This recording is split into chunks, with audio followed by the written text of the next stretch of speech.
Joia. Natanael entrou aqui. Grazi, Wagner, a Kelly. Joia. Legal. Bacana, gente. Vamos ver se vai entrando mais alguém que estava acompanhando a gente na live passada. Legal. A Juju. Bacana. Bom, vamos lá então. Vamos retomando aqui para a gente encerrar. Então, Simone. Joia. Nós estávamos falando então de José. Nós fizemos toda a rememoração aqui da história de José de uma maneira sucinta. E José ele tem um encontro com seus irmãos então. Gente, a família de Jacó e a família de José, portanto, Carol chegando aí, ela é muito interessante para fazer essa análise. Por quê? Porque é uma família totalmente disfuncional. E é muito legal, é dramático, mas é interessante como que José foi lidar com isso. Por quê? Como José era governador, então ele estava ali cuidando, supervisionando a parte da venda e da recepção das delegações que vinham de outros países para comprar os mantimentos. Ele reconhece seus irmãos. E ele faz uma gambiarra ali, ele apronta com os irmãos dele para poder trazer a família para perto. Então ele dá ordem para que coloquem coisas ali nas sacolas e nas bagagens do pessoal para eles irem, para eles ficarem numa fria ali, como se eles tivessem roubado, enganado o pessoal do Egito. Depois ele retém Benjamim, que é o filho caçula, que deixa de ser... Quando José desaparece da história de Israel, de Jacó, Benjamim passa a ser o filho preferido. E o pai já velho, os irmãos sabem, se Benjamim acontecer alguma coisa com eles, nosso pai vai morrer. E José ele faz isso para... Ele tem um plano, ele tem uma lógica que é de tentar se reconciliar com seus irmãos. Quando finalmente ele se reconcilia com os seus irmãos, está lá em Gênesis 45, capítulo 45, versículo 2, perdão, diz que ele chora tão alto, mas tão alto, que os egípcios que estavam lá do lado de fora, eles ouvem o choro e o clamor de José.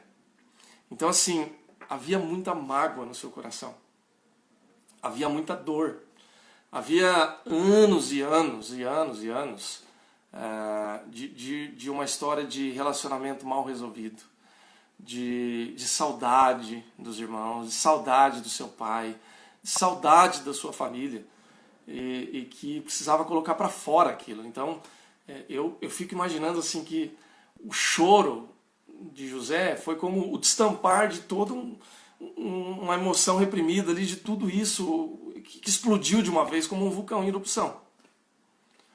E que naquele momento precisava ser colocado para fora. Então ele chora, os seus irmãos choram, eles se abraçam, eles pedem perdão, eles se reconciliam. E aí depois, então, há toda uma história lindíssima, que me arrepia quando eu lembro dessa história toda, porque é maravilhosa, e que mostra como é que Deus é poderoso para reconstruir relacionamentos, para tratar famílias, para tratar histórias e tratar emoções. Então, ele reescreve a sua história, a história de José, de tal maneira que depois, quando José tem os seus filhos, ele coloca, o nome do primeiro filho dele é Manassés, que significa esquecer, ou seja, esquece de tudo que ficou para trás, deixa para lá, já foi, já está resolvido, já foi ressignificado. E o outro filho dele, ele dá o nome de Efraim, que significa frutífero. Ou seja, uma vez que nós já limpamos todos os nossos padrões, que nós já deixamos para trás padrões pecaminosos, padrões de sofrimento, de mágoa e etc., agora é hora de frutificar.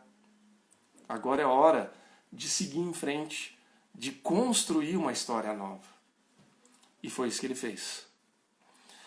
Pessoal, José, ele reescreveu o seu roteiro de vida de acordo com a vontade de Deus, de acordo com a palavra de Deus.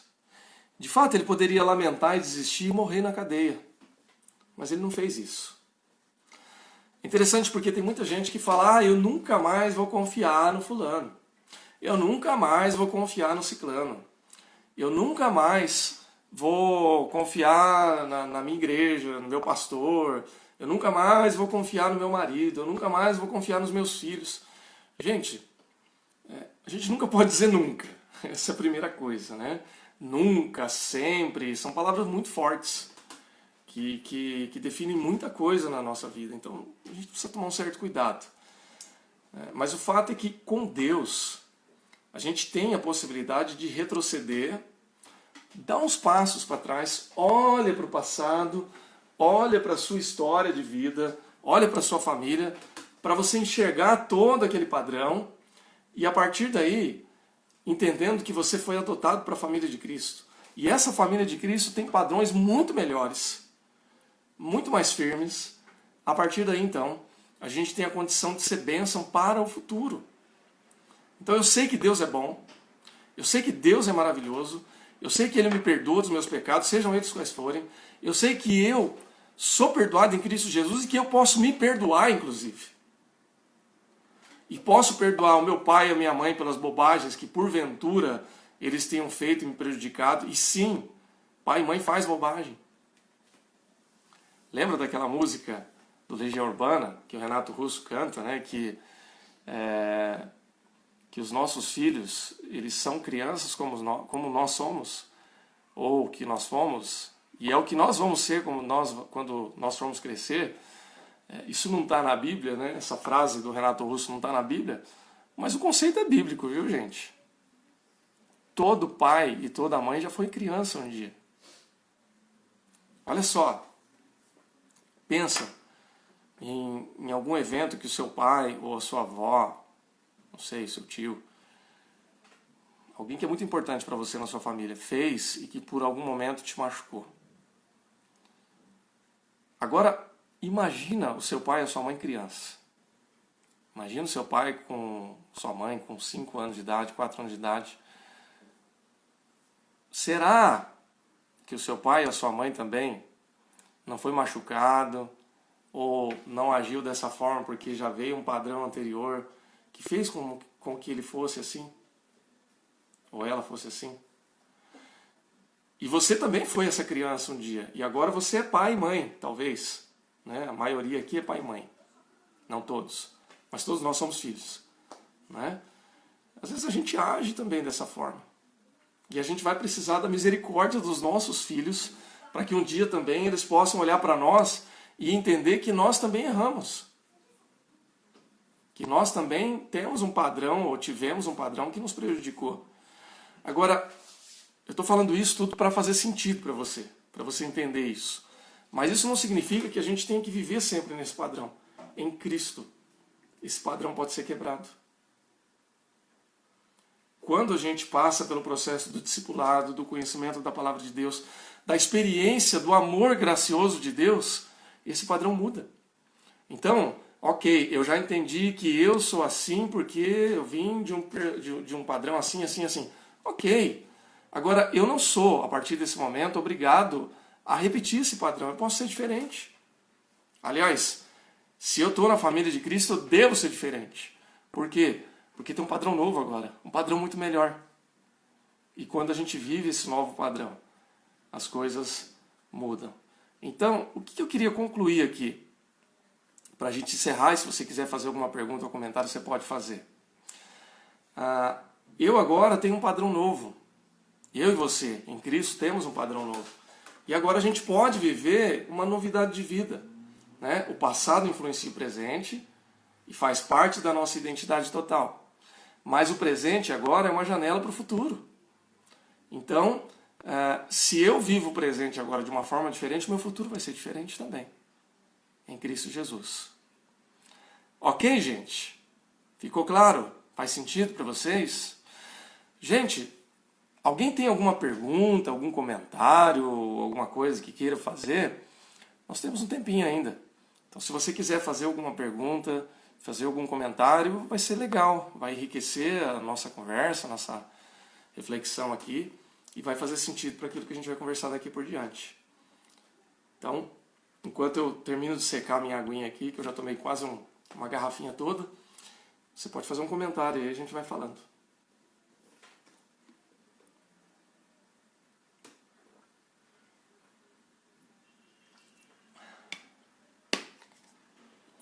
Tudo bem? Algum comentário, alguma pergunta? Senão a gente encerra aqui e a gente faz uma oração para encerrar aqui. Dá mais um minutinho para ver se alguém quer comentar alguma coisa.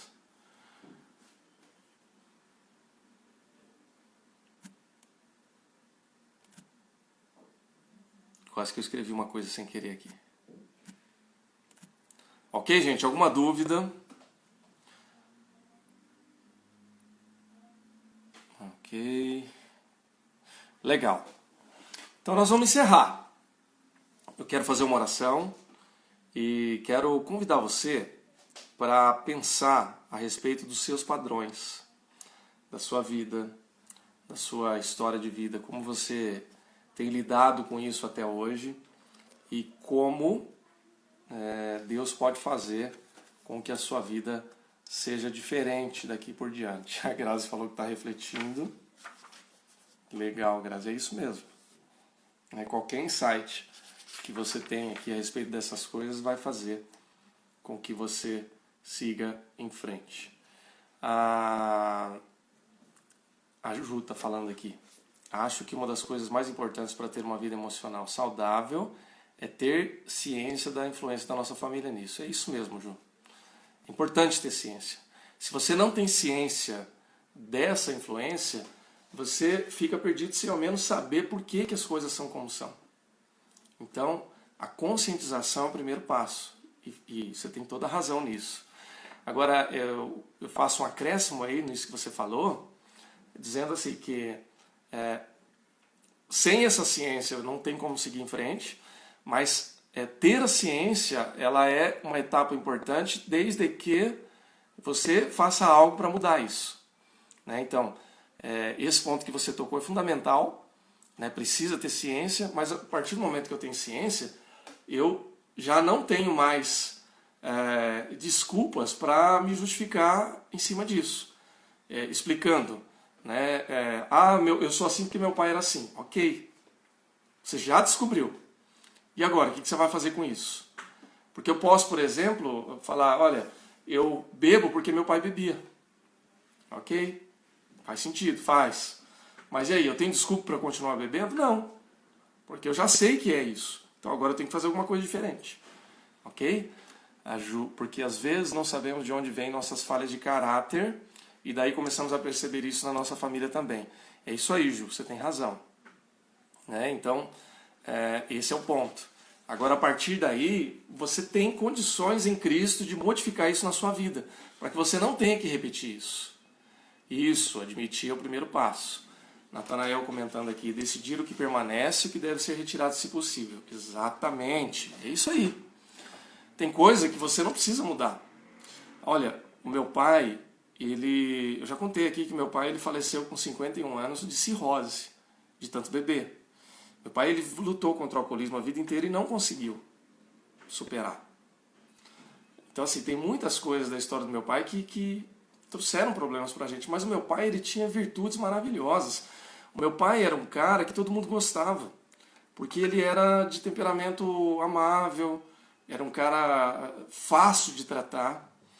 E eu acho, eu suponho, que essa é uma característica que meu pai me deu. Não que eu seja a pessoa mais gostável do mundo, tá? Não estou querendo contar vantagem com isso. Mas assim, eu enxergo isso como uma característica dele que eu quero para a minha vida. Que eu gosto dessa característica, que me faz bem. E nisso eu me espelho no meu pai. Então, o Natanael falou uma coisa interessante que é isso. A gente escolhe e decide o que a gente pode retirar ou não. Tem coisa que eu não quero. Tem coisas da vida do meu pai que eu não quero. Tem coisas do comportamento da minha mãe que eu não quero. E tem outras que eu quero. Então a gente tem a possibilidade de escolher. Legal. A Gi falando, quanto mais nos conhecemos, mais conseguimos saber o que precisamos ser tratados por Deus. Isso, exatamente, Gi. É isso. E aí Deus vai nos tratando nessas coisas. Ok? Ok, gente? Olha só. Semana que vem, nós vamos falar da jornada além da muralha. Vocês lembram nas aulas iniciais que a gente falou sobre a muralha? O que era a muralha? A muralha era isso aqui, ó. O que está abaixo da superfície. Aquele progresso que você tenta, mas não consegue. Sabe quando você começa a melhorar, evoluir, chega um momento que você chega uma barreira que você não consegue ultrapassar, você vai e volta, você chega num ponto e você retrocede. Olha que isso aí acontece em tantas áreas da vida da gente que você não faz ideia. Emocionalmente, a gente tem uma barreira. Em nível de relacionamento, a gente tem barreira. Em nível financeiro, a gente tem barreira. Você já reparou que tem um nível financeiro, não é sobre isso que nós vamos falar, mas tem um nível financeiro da vida da gente que a gente nunca consegue ultrapassar? Eu só estou usando como ilustração, para dizer que todas as coisas são assim. Você ganha dinheiro até um certo patamar, quando você acha que você vai ultrapassar, você volta e você recua. E aí você cresce de novo e bate na barreira. Gente, tudo é padrão.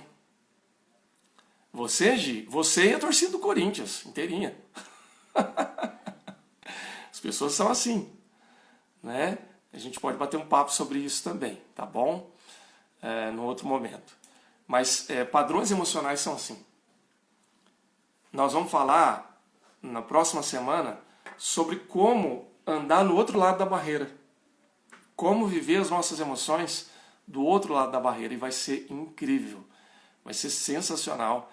E eu acredito que vai ser talvez uma das aulas mais legais assim que a gente pode falar.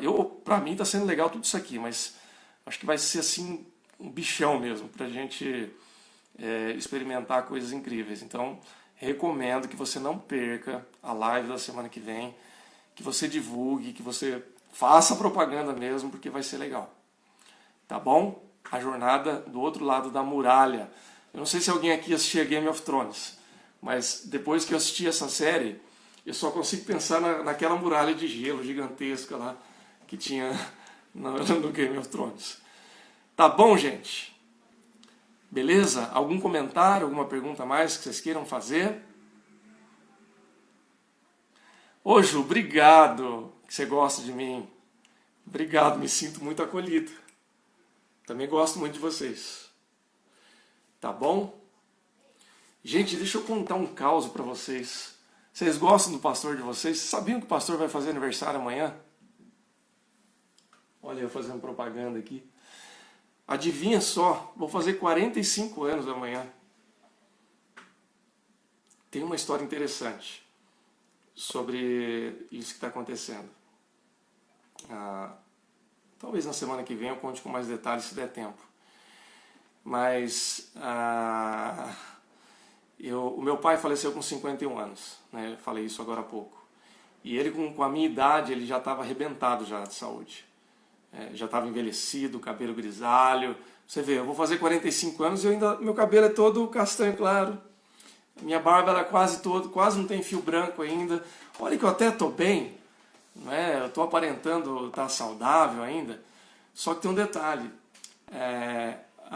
Obrigado, minha sogrinha. São seus olhos. Sério que seu marido faz amanhã também? O Pedro faz aniversário amanhã, né?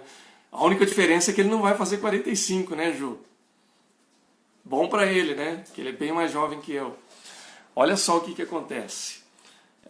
Por um tempo, especialmente no período que eu estava com depressão, já contei essa história aqui toda, eu achava que eu não ia passar dos 51 anos de idade.